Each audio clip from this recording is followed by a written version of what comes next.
old country that just dropped. If you thought you knew everything, think again. According to the latest insider info, Mafia is getting a massive update. We're talking brand new territories. Yes, new maps that expand the lore and gameplay like never before.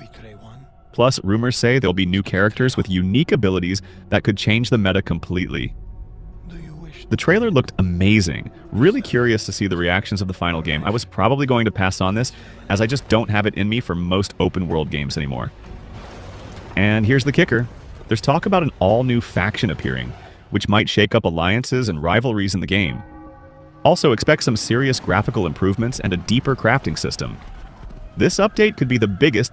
I know people don't want bloated Ubisoft-level games. Developers are starting to pull back from artificially bloating the games and just doing what makes sense for the game and letting the price reflect that. Not every game needs to be 60 hours long. And fuck you if you're charging $80 for that.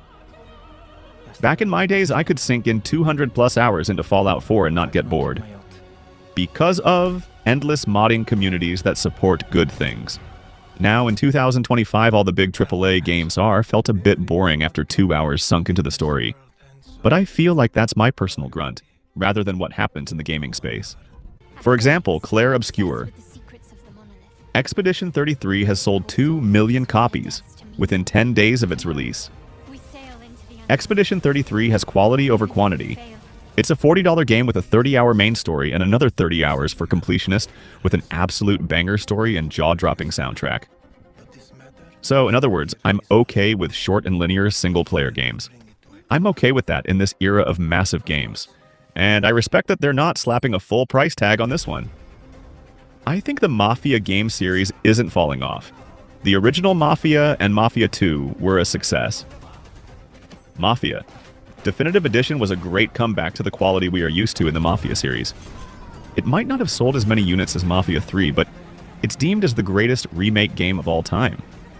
With new leadership and new software engine being used for the next Mafia installment, I'm very excited for what the developers are going to bring new to Mafia. Hangar 13 learned their mistakes with Mafia 3 and redeemed themselves with the Mafia. Definitive Edition. But I'm very optimistic about Mafia, the old country. So, what do you think about this game?